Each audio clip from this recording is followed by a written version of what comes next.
चलो देखो जी, अब जब हम लोग आज तक संविधान का लेक्चर आगे रखेंगे और जिसमें से देखेंगे सर भारत का संवैधानिक विकास कैसे कैसे हुआ, इसके पीछे कौन से कानून आए, अंग्रेज कौन कौन क्या लाए, किसके लिए आए, तो कुल मिलाकर एक कहानी एक बार मैं फिर से बता दूं। जैसे हम लोग देखेंगे कि सर रियल में कौन आए थे, 1600 ईस्वी में कौन आया था, अंग्रेज आए थे, समझ पा रहे हैं ना, भारत आए थे। और भारत आए थे, उनका सिर्फ मकसद क्या था कि सर हम सिर्फ यहाँ पर आके क्या करेंगे, व्यापार करेंगे। क्या करेंगे? व्यापार करेंगे। और चूंकि व्यापार कर भी रहे थे तो जैसे ही देखोगे 1600 के बाद लगभग 157 साल तक क्या करते हुए व्यापार करते हैं बिना छेड़छाड़ किए। लेकिन जैसे ही 1757 ईस्वी आता है तो क्या होता है, प्लासी का युद्ध होता है। क्या होता है? प्लासी का युद्ध होता है। कहाँ कहाँ? तो सर बंगाल का जो नवाब था सिराजुद्दौला, समझ पा रहे, वर्सेस में ईस्ट इंडिया कंपनी के बीच युद्ध होता है। तो वहां पे ईस्ट इंडिया कंपनी जीतती है। इसके बाद सर फिर क्या होता है, 1764 में बक्सर का युद्ध होता है। तो वहां पे लेकिन 64 का जो युद्ध होता है 1757 का, ये तय कर देता है, अंग्रेजों का मनोबल बढ़ जाता है। सोच के देखो, किसी का भी मनोबल बढ़ेगा। जो पहले राजा से डरते थे इसलिए सिर्फ व्यापार करते थे, लेकिन पहली बार बंगाल जीतने के बाद उनको लगा कि क्यों ना हम बंगाल पे अगर मेरा राजा कोई हो जाए या फिर हम लोग खुद राजा हो जाए प्रत्यक्ष या अप्रत्यक्ष तरीका से, तो कहीं ना कहीं मेन उनका उद्देश्य क्या था, लाभ कमाना। तो लाभ में क्या कर आ जाता था, समझ पा रहे, तो उनको सब तरह से फायदा हो गया कि यहाँ का कच्चा माल भी भारत से ले जाते थे फ्री में, बात समझे कि नहीं, और वहां से कपड़ा बनाकर भी उसी कपड़ा पे मुनाफा भी ज्यादा कमा जाता था, बहुत ज्यादा फायदा हुआ था। तो इसी सीरीज को हम लोग धीरे धीरे क्या करेंगे, समझेंगे। लेकिन आमतौर पर मैं बोला, अगर कोई चीज को समझोगे तो उतना ज्यादा रटने में प्रेशर नहीं करना पड़ेगा। अच्छा, यही चीज को बार बार मैं समझा दूं या फिर तुम भी पढ़ लोगे तो ज्यादा चीज याद हो जाती है, समझ में आ रहा है। और फिर हम लोग अपना क्या करेंगे, एमसीक्यू लगा लेंगे। तो चलो तो स्टार्ट करते हैं सर कि सबसे पहले भारतीय संविधान का जो विकास हुआ कई सीरीज में देखेंगे, समझ पा रहे, अलग अलग डेट वगैरह। तो सबसे पहले हम लोग लिखते चलना ताकि ज्यादा याद हो। तो सर ब्रिटिश के आने के समय, ब्रिटिश के आने के समय तो सर कब आए थे, तो 1600 ईस्वी में। कहाँ? ईस्ट इंडिया कंपनी, ठीक। इनका कुल मकसद था क्या, व्यापार करना और लाभ कमाना। ऐसे इसका स्थापना तो हुआ था ईस्ट इंडिया कंपनी, ये आया था भारत, समझ पर। तो एक साल पहले हुआ था, कहाँ? 1599 में क्या हुआ था, स्थापना हुआ था। हाँ, स्थापना दूसरा बार डायरेक्ट आ गया। स्थापना का मतलब होता है, जैसे कहने का मतलब मैं कहूँ, समझ पा रहे हैं, कहीं भी हम लोग जाते हैं तो एक होता है क्या करना, जाने से पहले व्यवस्था करना। व्यवस्था करेंगे ना, तो कंपनी जब बना तो कंपनी बनने के बाद डायरेक्ट थोड़े आने, उस समय लाइफ थोड़े चलता था, हम लोग आना होना था। तो सर ये स्थापना कहाँ होता है, उनके देश में। कहाँ होता है? उनके देश में होता है, इंग्लैंड में, बात समझे कि नहीं। वहां स्थापना हुआ तो फिर भारत कब आया, तो स्थापना के बाद एक साल बाद 1600 ईस्वी में, बात समझ में आ गया। तो ये चीज बता, कोई दिक्कत यहाँ तक नहीं। अगला यहाँ पे लिखिएगा कि सर इनका जो काम था, मेन जो इनका जो काम था क्या करना, व्यापार करना और लाभ कमाना, लाभ कमाना। सर इसके बाद ध्यान से सुनना, सर व्यापार करते भी हैं, देखना 1600 ईस्वी से लेकर 1757 तक करीब 157 साल, समझ पा रहे हो, या फिर मोटा मोटी कर सकते हैं कि 150 साल तक क्या करते हैं, व्यापार करते हैं। बात समझ में आ रहा है। तो सर एक घटना आती है 1757 का, कौन सी घटना, 1757 का, जिसको हम लोग क्या बोलते हैं, प्लासी का युद्ध। क्या बोलते हैं, याद कर लेना। किनके बीच हुआ था तो बताओ, अभी बताए थे,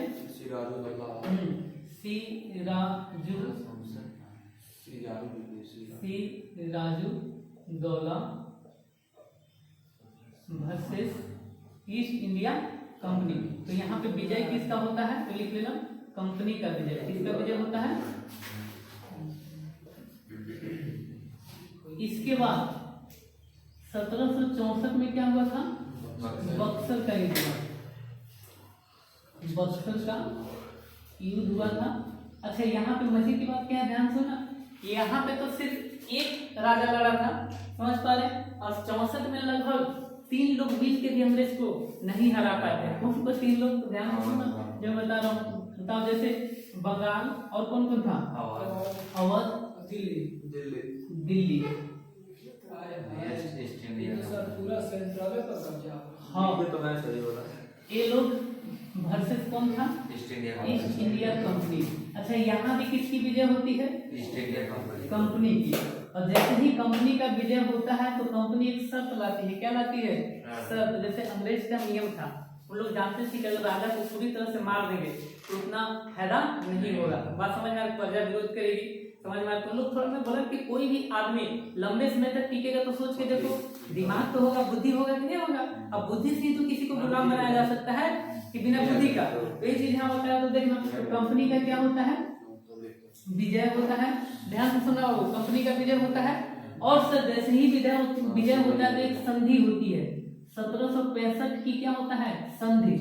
संधि का मतलब जानते हो, समझौता। क्या होता है, इस संधि को क्या बोलते हैं, इलाहाबाद की संधि। नोट में डाल के लिखेगा इलाहाबाद की संधि।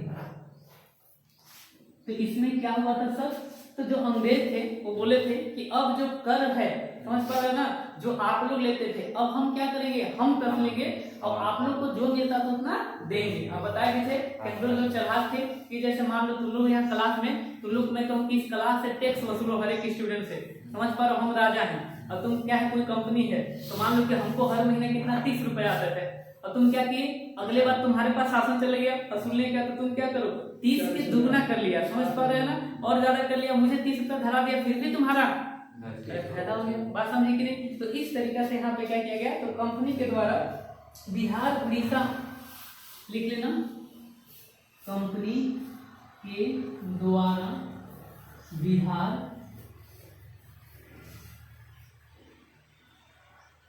उड़ीसा और बंगाल, कौन, बंगाल का राजस्व या कर मांगा गया। तो इतना कहानी था, समझ में आ गया? तो चलिए अब हम लोग क्या करेंगे, इसे ध्यान से सुनना है। और एक याद रखना, यहाँ से पहली बार एक और लिख लेना कि ईस्ट इंडिया कंपनी पहली बार यहाँ से बंगाल की राजनीति में हस्तक्षेप करती है,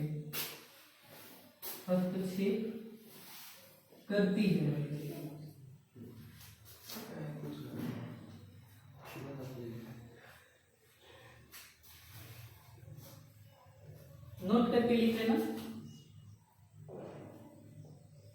कि 1765 के बाद कंपनी के द्वारा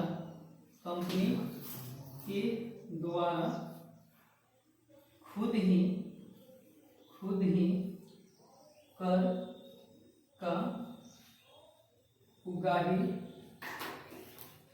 का उगाही मतलब वसूलना ना, उगाही किया जाने लगा। ध्यान से कहानी समझना, बार बार हम जोड़ेंगे।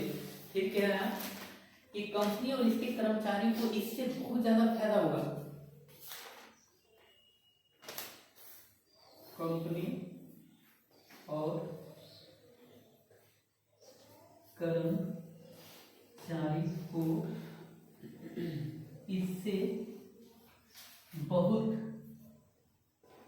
ज्यादा फायदा होगा।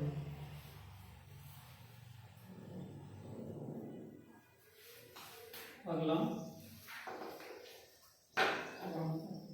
1765 सर।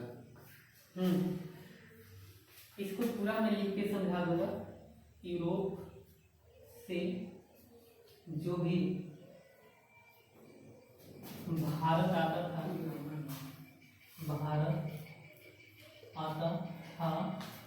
वो अमीर बनकर जाता था।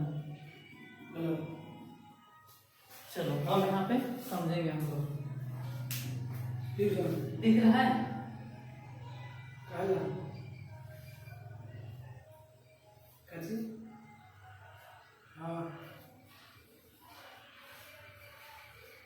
एग्जाम में जाने क्या कर रहे हो?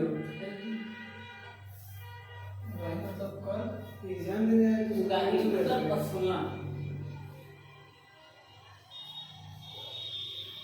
मतलब एग्जाम में मतलब एग्जाम में लेकिन एग्जाम में जाए वर्ड पेपर लेके जा रहा है। सब यहाँ आता है। चलो देखो अब वापस आ आ जाता है, हम लोग समझेंगे। मैं हर एक चीज कहानी से बताऊंगा ताकि तुम लोग को कोई दिक्कत ना हो। जल्दी से लिख लो तो फिर मैं जोड़ता हूँ, कड़ी दौड़ के हम लोग हर एक चीज को जानेंगे। और कहाँ से स्टार्ट होता है देखना।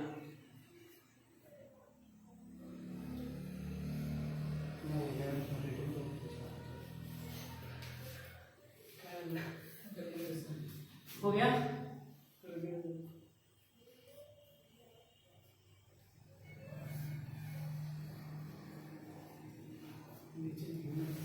यूरोप से जो भी भारत आता था, समझ में आया? वो अमीर बन के जाता था यहाँ से। अब हम लोग अपने लाइफ से जोड़ के देखते हैं, एग्जाम्पल ज्यादा समझ में आता है। कहना क्या चाह रहा है ध्यान से सुनना। एक बार बार चीज को रिपीट करेंगे तो क्लास में तुम लोग याद करवा देंगे।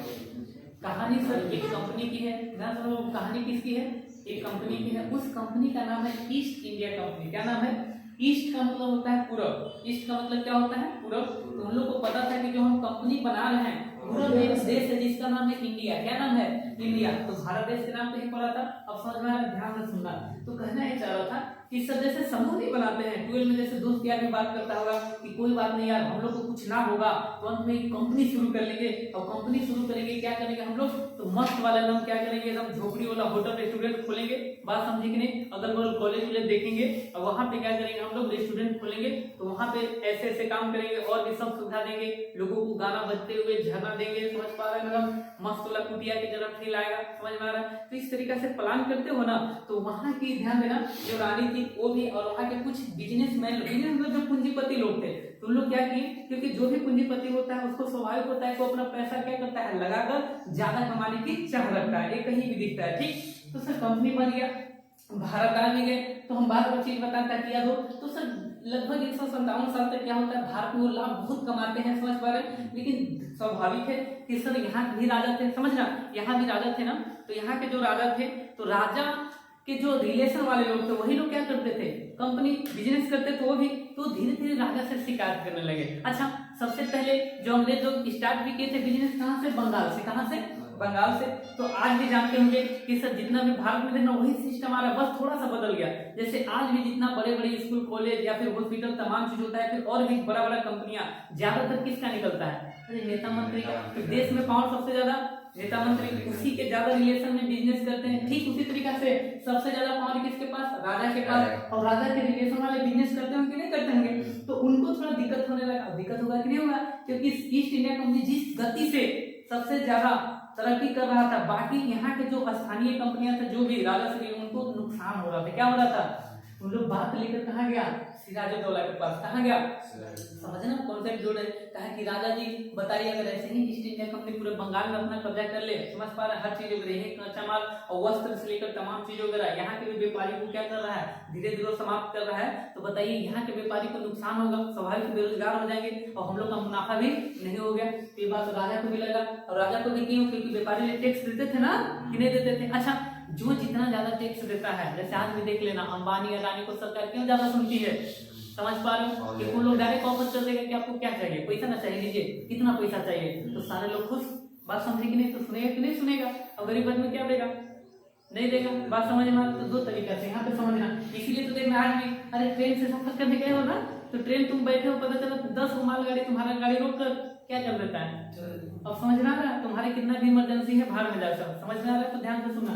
तो कहना है चाह रहे हैं कि सर सिराजुद्दौला के पास बड़े बड़े जो यहाँ के स्थानीय जो कंपनियां थे, भारत को लोग गए शिकायत की। ठीक है, अच्छा ये बात है, हम राजा है, चलो लड़ते हैं अंग्रेज से। बात समझे कि नहीं? तो वही प्लासी के युद्ध क्या होता है? शुरू होता है 1757 में। कहानी बोल रहा है यहाँ पे ईस्ट इंडिया कंपनी जीत जाता है। ईस्ट इंडिया कंपनी क्या होता है? जीत जाता है। और जैसे ही जीता तो वहां से पहली बार जो व्यापार के सिर्फ देखती थी, अब भारत में क्या, जो बंगाल है उसके राजनीति में भी क्या करने लगी? हस्तक्षेप करने लगी। हस्तक्षेप समझ में आ रहा है? जैसे हम लोग कभी कभी दोस्त यार से लड़ते हैं तो नहीं करते हैं कि दोस्त यार लेकिन मेरे मैटर में तुम अपना टांग मत अड़ाओ। अब समझ में आ रहा कहानी? लेकिन वहां पे मैटर में टांग अड़ा दिए कौन?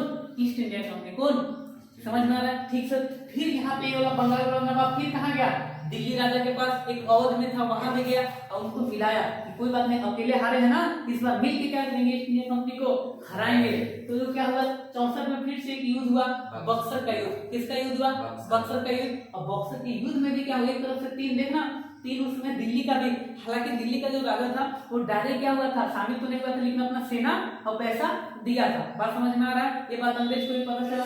लेकिन जैसे ही यहाँ पे ईस्ट इंडिया कंपनी भी जीत जाती, ईस्ट इंडिया कंपनी भी क्या होती बाबू, जीत जाती। अब देखना जैसे ही जीती तो कंपनी को और ज्यादा मनोबल बढ़ गया, फिर अब हम दिल्ली सल्तनत की सेना को भी हरा दिए, 3 लोगों को हरा दिए। कभी कभी नहीं होता, सोच के देखना, तो लोग कभी कभी कम पढ़े लिखोगे, छोटा मोटा एग्जाम निकाल लोगे, एक मनोबल आएगा कि नहीं आएगा? फिर अगला एग्जाम में बैठे, फिर निकाल लिए, फिर एग्जाम, तो फिर या तब तो फिर बोलोगे ना डायलॉग या पूरा निकालने के बाद हम दूसरी तरीके से अंग्रेज को भी लग रहा था, अरे यार के बंगाल को हरा दिया तो दिल्ली वाले 3 राजा को हरा दिए, तो फिर वहां तीनों को लाया जाता है। तो यहाँ पे संधि होती है जिसको क्या बोलते हैं, 65 में इलाहाबाद की संधि। वहां पे क्या होता है, ईस्ट इंडिया कंपनी कहते हैं कि देखिए अब जो आप लोग खुद से टैक्स वसूलते थे, राजस्व वसूलते थे, अब कौन वसूलेगा, हम वसूलेंगे। कौन वसूलेंगे, अंग्रेज लोग। समझ में आ रहा है? अब देखना मजे की बात है, हम लोग का लागत शून्य हो जाता है। लागत शून्य मतलब यही का पहले कर तो नहीं लेते थे, पैसा व्यापार से बेच कर कमाते थे, अब क्या हो गया, क्योंकि यही के पैसा से यही के सामान खरीद लिए, बात समझे कि नहीं, और जाके यूरोप में बेच के और ज्यादा अमीर, उनका लागत तो क्या हो गया, कम हो गया। क्योंकि लागत के लिए जैसे ऐसे समझो, कहने का मतलब कि सर मुझे एक समोसा बनाना है, समोसा वाला दुकान बनाना है,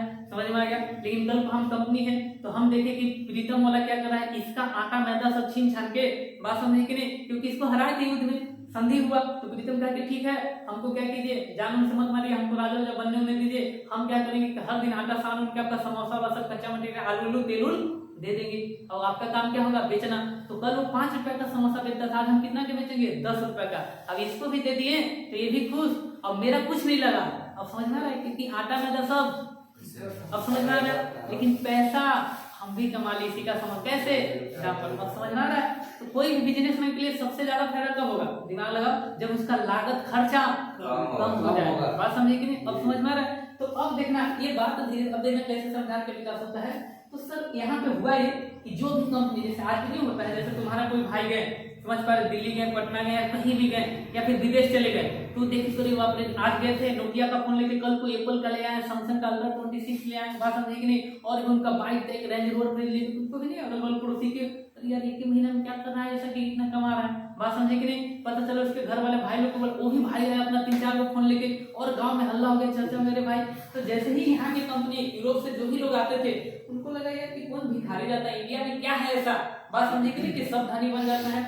तो ये बात धीरे धीरे वहां सरकार तक पहुंच गए, समझ, ब्रिटेन के राजा तक पहुंच गए। तो वहां के जो पूंजीपति और वर्ग थे, उन्होंने क्या किया, सोच के देखना, स्वाभाविक है कि अगर सोचिए कल को भारत के राजा को हरा रहा है, सोचना इंग्लैंड में बात हो रही, कौन राजा महारानी लोग आपस में बात कर रहे हैं, क्या कर रहे हैं कि सोचिए कल को, क्योंकि स्वाभाविक है इंग्लैंड का कंपनी है तो कंपनी का खबर जाएगा ना राजा तक इंग्लैंड में, तो वहां पे चर्चा होने लगी कि सोचिए ये कंपनी जो व्यापार नहीं करता है, वहां राजा लोग को हराने लगे, यूज करने लगे, उसका एक अपना सेना है, कल को ऐसी ही सेना उसका बढ़ते गया, तो कल को इंग्लैंड के जो महाराज है, महारानी है, आप पर भी हमला कर सकता है, बात समझे कि नहीं। ये बात सही कर रहा है यार, हम पे भी हमला कर सकता है। तब वहीं से पहली बार, ध्यान सुना, पहली बार वहां की संसद के द्वारा एक नियम बनाया जाता है, ध्यान से सुनो, वहां के संसद के द्वारा एक नियम बनाया जाता है, किसके लिए, कंपनी के लिए। कौन सी कंपनी, ईस्ट इंडिया कंपनी के लिए नियम बनाया जाता है, उसी का नाम होता है, सुना होगा, रेगुलेटिंग एक्ट। क्या नाम होता है, रेगुलेटिंग। अब समझ में आ रहा है। तो सर रेगुलेटिंग एक्ट बनाया किसके लिए गया था, ध्यान रखना, तो भारत में क्यों पड़ता जो ना, क्योंकि सर कंपनी इंग्लैंड में था, व्यापार भारत में कर रहा था, युद्ध वगैरह भारत में कर रहा था, समझ पा रहे हैं। तो वहां पे कहने का मतलब होता है कि वहां की संसद कानून बनाती है, भारत में जो कंपनी थी ईस्ट इंडिया कंपनी, उसके द्वारा, बात समझ में आ गया। तो कौन सा, तो बहुत सारे रूल बनाते, तो सबसे पहला जो एक, तो उसका नाम है रेगुलेट करना, क्या करना, रेगुलेट। तो ये रेगुलेटिंग 1773 का जो बनता है, उसमें ये रहता है कि वहां के, अब क्या करती है रानी, समझ पा रहे हैं, या फिर वहां की सरकार कंपनी को आदेश देती कि देखो अब तुमको क्या क्या करना है, हम जैसे बोलेंगे जो नियम कानून में लिखा वैसे ही करना है।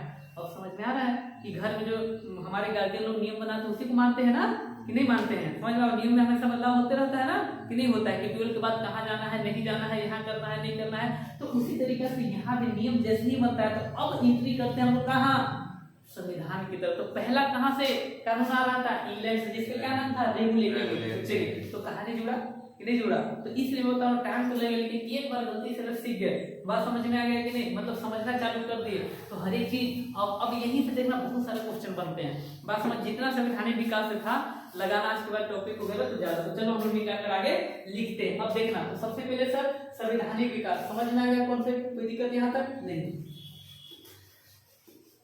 कुछ छूट भी जाए तो कोई दिक्कत नहीं है, बात समझ लिखते भी चले, बाकी नोट्स हम अलग से ग्रुप में भेज देंगे, बात समझ में आ रहा है। तो चलो, तो बस थोड़ा सा मैं जितना बता रहा हूँ सुनते चलना, ये एक वाकई में बहुत क्या है जटिल चैप्टर, जटिल टॉपिक वगैरह संवैधानिक विकास। तो सबसे पहले यहाँ पे अब हम लोग बारी बारी से देखेंगे, एक ही बार सब लिख लेते हैं क्या क्या पढ़ना है, सब कौन सा नियम पढ़ना है। तो चलो, तो सबसे पहले हम लोग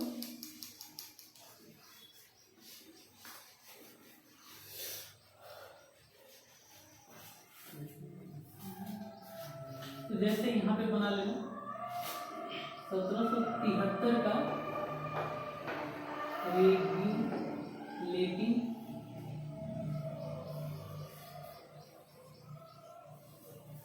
एक्ट, फिर 1784 का पिट्स इंडिया एक्ट, हाँ लिख लेना,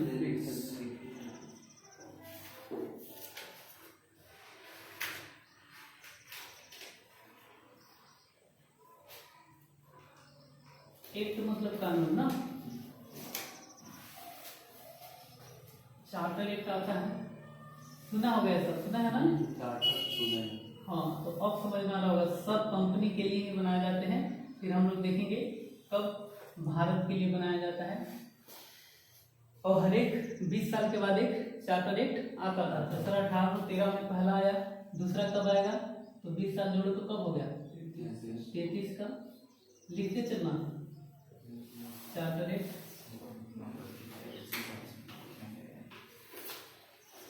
फिर सर 20 साल बाद कितना होगा, तो 1853 का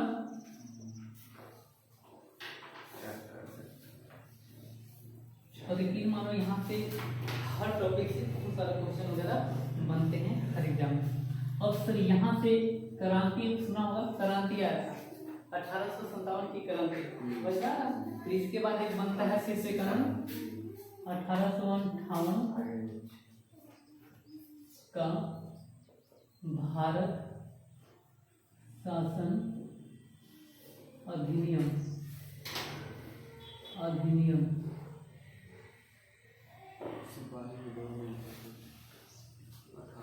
भारत परिषद अधिनियम जाता है, सब लिख लेना, सब देखेंगे बारी बारी से। भारत परिषद अधिनियम 1861,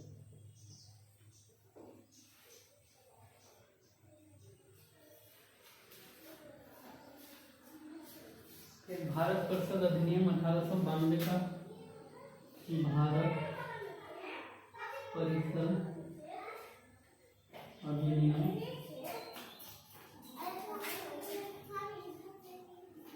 92 का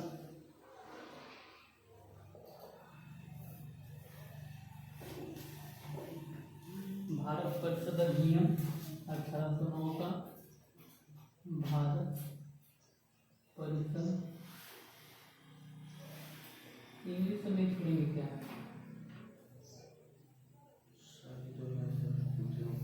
हाँ कोई बात नहीं, मतलब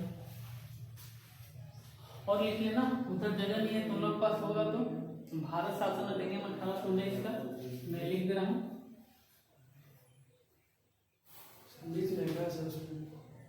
तुम लोग जहाँ से भी निकाल के लिख सकते हो। अधिनियम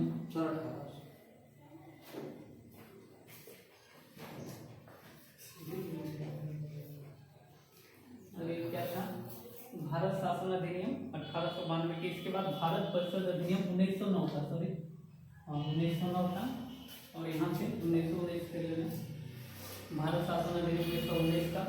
और फिर आता है जो मेन हम लोग पढ़ेंगे 35 का भारत शासन अधिनियम 1935, तो यहाँ पे बहुत लिया गया भारत परिषद अधिनियम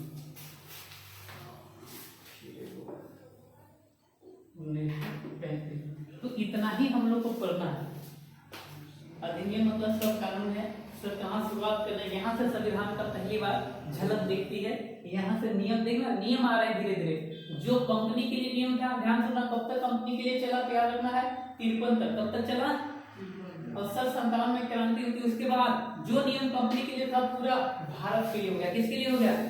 ध्यान सुना, पूरा भारत के लिए। फिर यहाँ से पूरा भारत के लिए नियम बनते गया और यहाँ पे फिर लास्ट में यहाँ 1935 हमारा भारतीय संविधान 1935 का बहुत सारा प्रावधान और कानून देखने को मिलेगा। तो इतना लिखो, फिर हम लोग बारी बारी से एक एक क्या करेंगे, अच्छे से समझेंगे।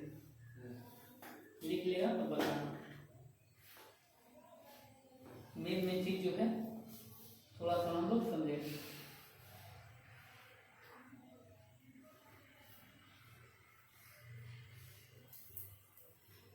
ऐसे ही शांति से पढ़ो, सब याद हो जाए। पहली बार पढ़ रहे हो तो टाइम तो लगेगा। शांति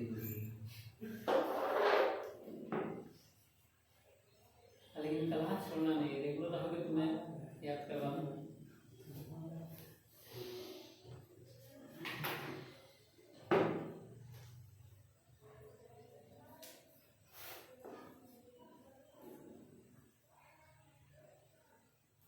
देखना ज्यादातर नाम मिलेंगे, मतलब कंफ्यूज हो जाओगे कब क्या था नहीं था, समझ में आ रहा है। तो एक तो सबसे ज्यादा कभी कभी ये चीजें होती हैं, कभी यहाँ से समझ में आ रहा है, और 19 और 9 और बीच में होता है यहाँ। तो कुछ चीजें इसमें भी कुछ ज्यादा इंपोर्टेंट है, कुछ कम इंपोर्टेंट है, बात समझे। लेकिन सबका हम लोग देख लेंगे। हो गया? तो सबसे पहला जो हम लोग स्टार्ट करेंगे, अगर हो गया होगा तो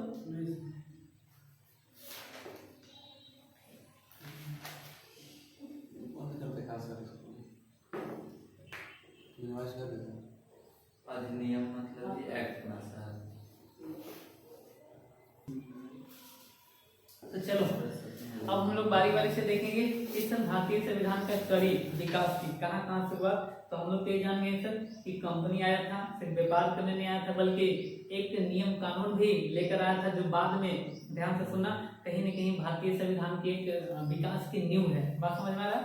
तो उसी को हम लोग क्या करेंगे, समझने का प्रयास करेंगे। तो उसमें से जो सर पहला एक्ट आया था रेगुलेटिंग एक्ट वगैरह, उसमें क्या क्या प्रावधान थे, क्या क्या नियम थे, उसको हम लोग अच्छे से समझेंगे। तो लिखना कुछ बात है कि सर यह एक ब्रिटिश सरकार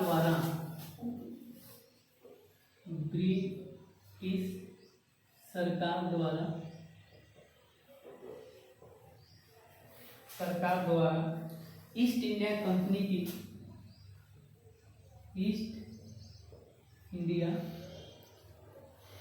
कंपनी की गतिविधियों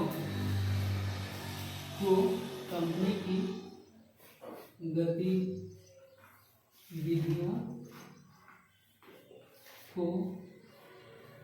नियंत्रित करने के लिए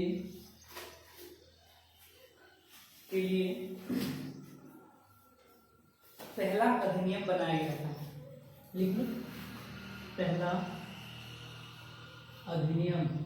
ये पहले भी समझा दिए थे हम।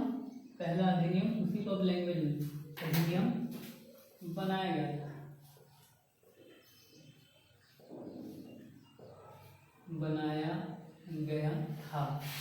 ये पहला इसका था पॉइंट। दूसरा क्या हो सकता है, तो लिखो बंगाल के गवर्नर को, याद रखना सबसे इम्पोर्टेंट, ये बंगाल के जो गवर्नर था, बंगाल के गवर्नर को गवर्नर जनरल बना दिया गया, याद रखना। गवर्नर को गवर्नर जनरल, हाँ, तो गवर्नर जनरल बना दिया गया।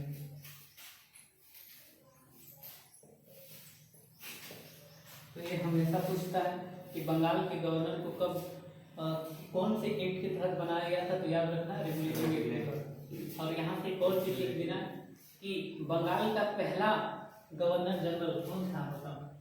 बंगाल का पहला, तो लिख लेना, नाम सुना होगा, पहला गवर्नर जनरल बंगाल का ना, बंगाल का पहला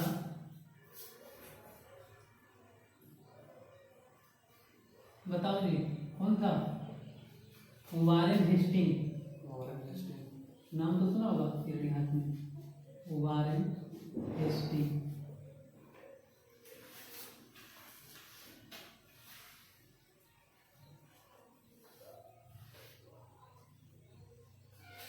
ये था सर तीसरा पॉइंट क्या है कि सर ये जो गवर्नर जनरल बने तो उनको बहुत सारा चीज देखना था कि कंपनी ये नियम को फॉलो कर रही है नहीं कर रही है, इंग्लैंड का जो नियम है समझ पा रहे हैं? तो अकेले तो नहीं कर सकता है क्योंकि ये बहुत बड़ा पद होता है।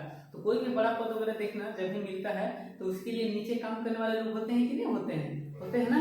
तो इसीलिए यहाँ पे लिख देना कि सर बंगाल में लिख रहा हूँ गवर्नर जनरल की सहायता के लिए, गवर्नर जनरल सामने रख लीजिए सर। हाँ सामने रख लीजिए। हाँ कोई दिक्कत नहीं। गवर्नर जनरल की सहायता के लिए, सहायता के लिए एक कार्यकारी परिषद का गठन किया गया और इस कार्यकारी परिषद में ध्यान से सुनना कुल 4 सदस्यों का रखा गया। इस परिषद में कुल सदस्य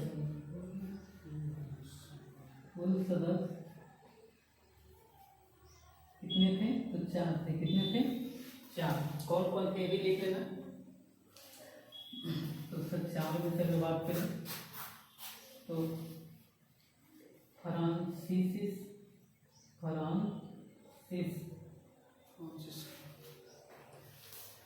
क्लेवरिंग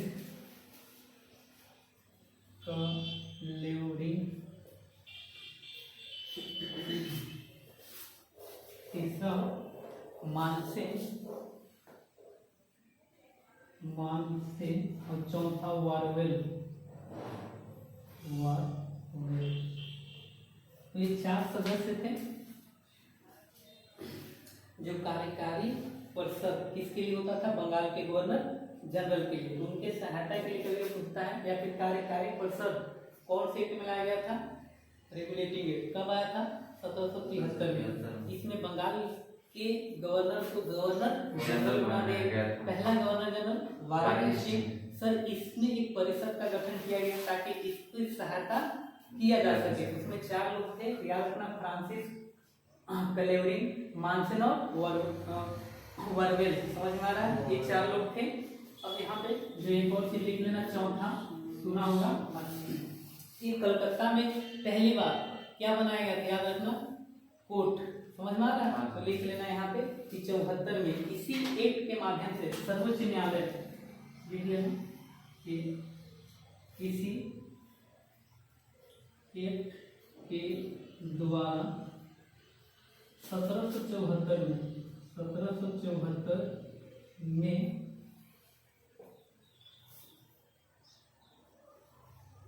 मुख्यालय में सर नहीं, कोलकाता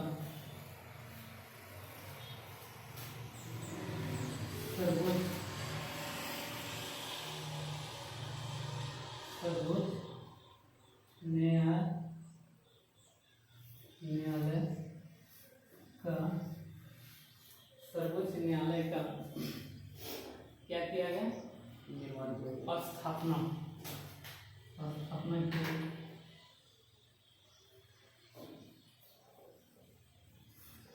एक आया था 73 में, लेकिन उसी एक के प्रावधान था, तो इसलिए 74 में क्या किया गया? सुप्रीम कोर्ट की स्थापना किया गया था। और इस सर्वोच्च न्यायालय में मेन जो चीज है लिख लेना,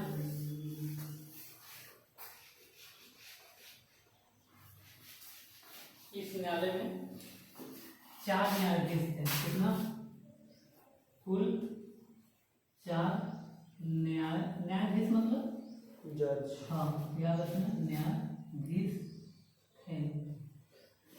एक मेन थे तो लिख लेना, मुख्य न्यायाधीश का नाम था इलिजा एम।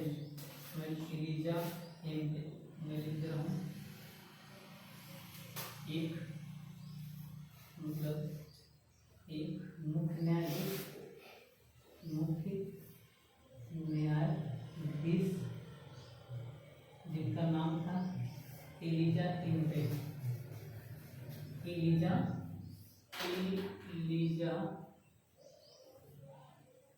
एम्पे और इधर 3 अन्य न्यायाधीश, इनका नाम उतना इम्पोर्टेंट नहीं है। 3 अन्य न्यायाधीश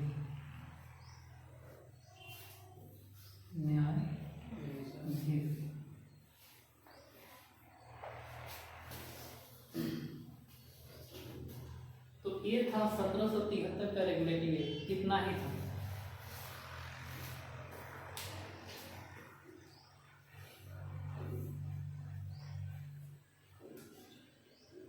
एक बार हम लोग थोड़ा सा रिवीजन कर लेंगे। 4 बातें हैं, बस 4 बातें याद कर लेंगे।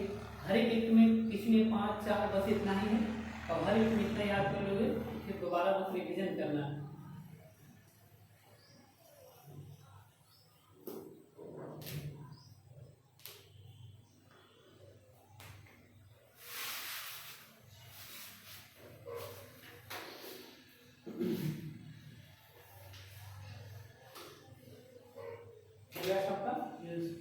मेरे तरफ देख के सारे लोग बोलो, समझ में आ रहा है? इधर ध्यान सुनना कि सर सबसे पहला जो एक्ट आया था, समझ में आ रहा है, जो कानून आया था वो किसके लिए आया था?